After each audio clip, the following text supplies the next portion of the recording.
क्या आपने कभी सोचा है, जब अन्याय और अहंकार अपनी सारी सीमाएं लांघ जाते हैं तो प्रतिशोध की ज्वाला कितनी प्रचंड हो सकती है। इतिहास गवाह है, महाभारत के कुरुक्षेत्र की रक्त रंजित भूमि पर एक ऐसा ही अंतिम महासंग्राम हुआ था, दो महाबलियों के बीच, जिनकी शत्रुता जन्मों से भी गहरी थी।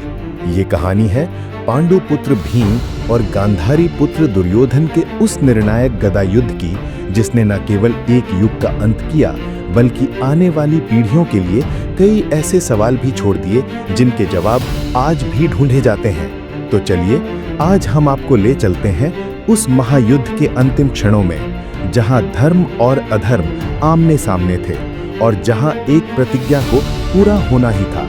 महाभारत एक ऐसा महाकाव्य जो सिर्फ युद्ध की कहानी नहीं, बल्कि राजनीति, कूटनीति, धर्म और मानवीय भावनाओं का एक विशाल सागर है। इसी सागर के केंद्र में थी हस्तिनापुर की सत्ता, जिसकी भूख ने अनगिनत साजिशों और षड्यंत्रों को जन्म दिया।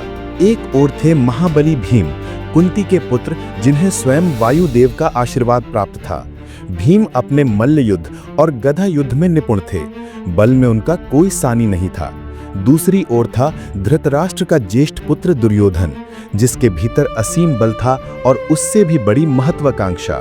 लेकिन यही महत्वाकांक्षा उसके और संपूर्ण कुरु वंश के पतन का कारण बनी।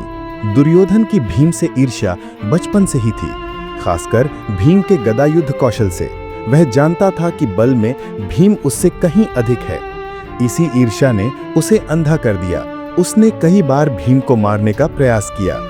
एक बार तो उसने भीम के भोजन में विष मिलाकर उसे गंगा में फेंक दिया और नागों से भरे कुंड में धकेल दिया। परंतु वहां भीम अपने प्रणाना आर्यक से मिले और नागराज वासुकी से अमृत पान कर 10,000 हाथियों का बल प्राप्त कर और भी शक्तिशाली होकर लौटे। दुर्योधन कहाँ मानने वाला था। उसने अपने मामा शकुनी की कुटिल बुद्धि का सहारा लेकर लाक्षागृह का निर्माण करवाया, ताकि पांडवों को परिवार सहित जिंदा जला सके। पर पांडव वहां से बच निकले। जब पांडवों को खांडव प्रस्थ नामक एक भूखंड मिला, तो उन्होंने भगवान श्री कृष्ण की सहायता से वहां इंद्रप्रस्थ नामक भव्य नगरी का निर्माण किया। मैं दानव द्वारा निर्मित उस सभा भवन की सुंदरता अद्भुत थी। एक दिन दुर्योधन इंद्रप्रस्थ आया और वहां फर्श पर बने जलकुंड को स्थल समझ बैठा और उसमें गिर पड़ा। ये देखकर द्रौपदी अपनी हंसी नहीं रोक पाई और उनके मुख से निकल गया, अंधे का पुत्र अंधा। ये शब्द दुर्योधन के हृदय में शूल की तरह चुभ गए।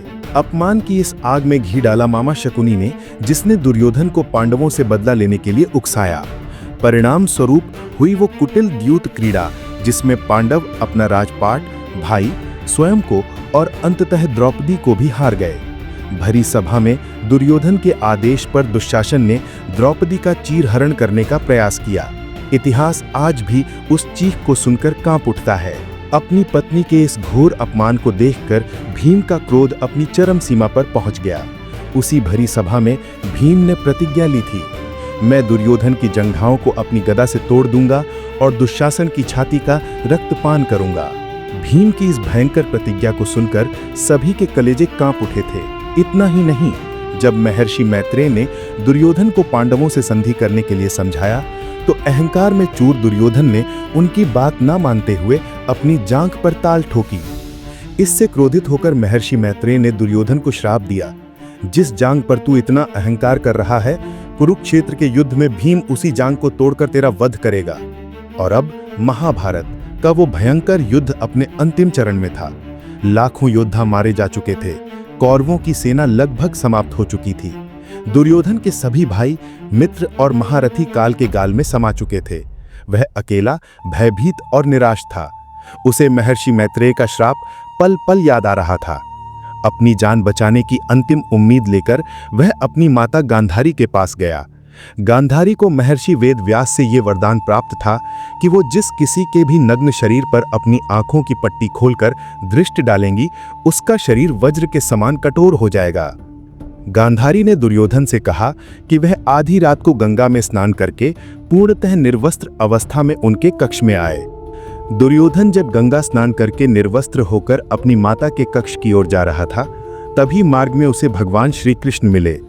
श्री कृष्ण ने दुर्योधन को इस अवस्था में देखकर पूछा, गांधारी पुत्र, इस अवस्था में कहाँ जा रहे हो?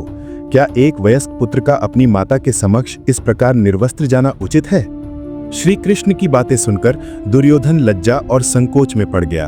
उसने केले के पत्तों से अपने कमर के निचले हिस्से, विशेषकर अपनी जंघाओं को ढक लिया। जैसे ही गांधारी ने अपनी आंखों पर बंधी पट्टी हटाई, उनके नेत्रों से निकली दिव्य ऊर्जा से दुर्योधन का शरीर तो वज्र के समान कठोर हो गया, परंतु कमर के नीचे का जो हिस्सा वस्त्र से ढका था वह उस ऊर्जा से अछूता रह गया और कमजोर बना रहा। इसके पश्चात अपने अंत को निकट जानकर दुर्योधन भयभीत होकर युद्ध भूमि से भागकर द्वैपायन सरोवर के जल में छिप गया। उधर पांडव उसे ढूंढ रहे थे। भीम का क्रोध चरम पर था। अंततः कुछ चरवाहों से उन्हें सरोवर में छिपे दुर्योधन का पता चला। भीम ने सरोवर के पास जाकर दुर्योधन को कायर कहकर ललकारा, अरे दुर्योधन, कहां छिप गया अधर्मी, बाहर निकल। देख, मैंने तेरे सभी भाइयों को मार दिया है और अब तेरी बारी है। आज मैं तुझे मारकर अपनी प्रतिज्ञा पूरी करूंगा और द्रौपदी के अपमान का बदला लूंगा। भीम की गर्जना सुनकर दुर्योधन, जो पहले से ही अपमानित और क्रोधित था, जल से बाहर निकला।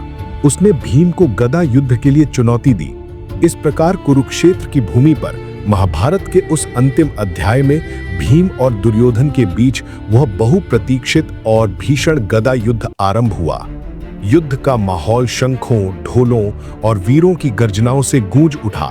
युधिष्ठिर, श्री कृष्ण, बलराम और अन्य उपस्थित राजा महाराजा आश्चर्य और विस्मय से इस अंतिम द्वंद्व को देखने लगे।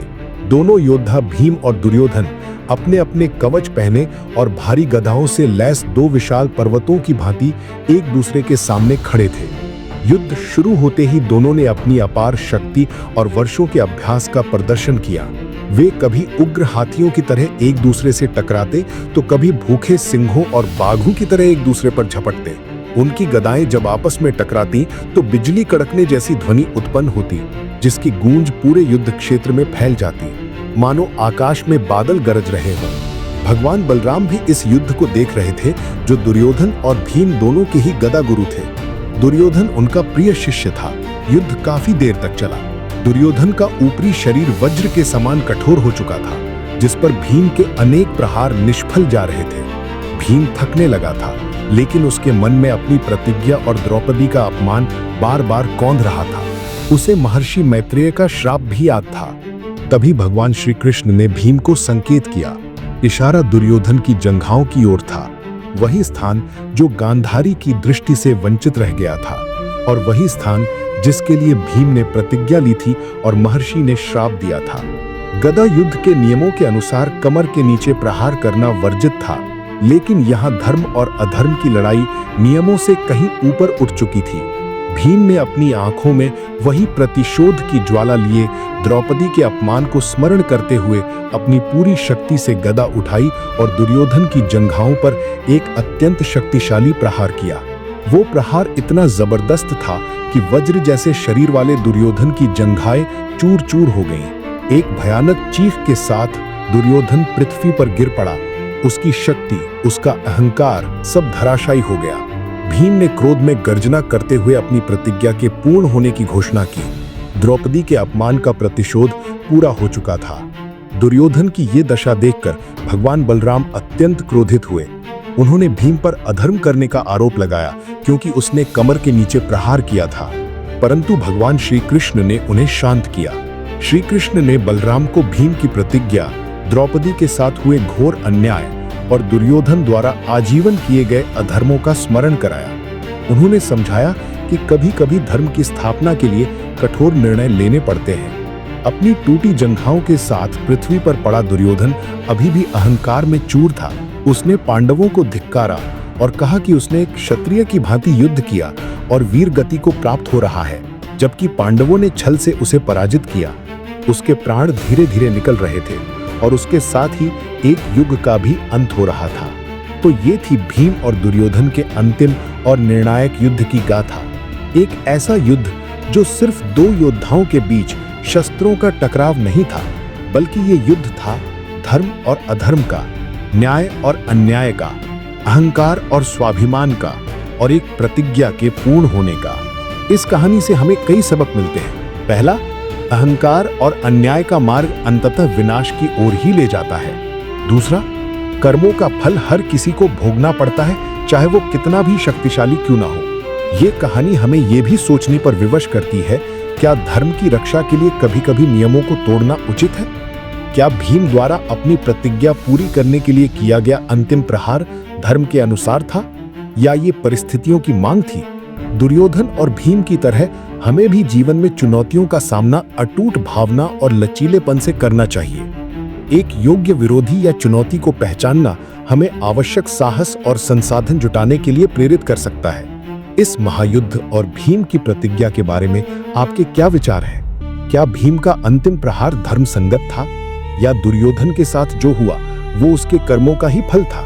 हमें नीचे कमेंट्स में अपनी राय जरूर बताएं।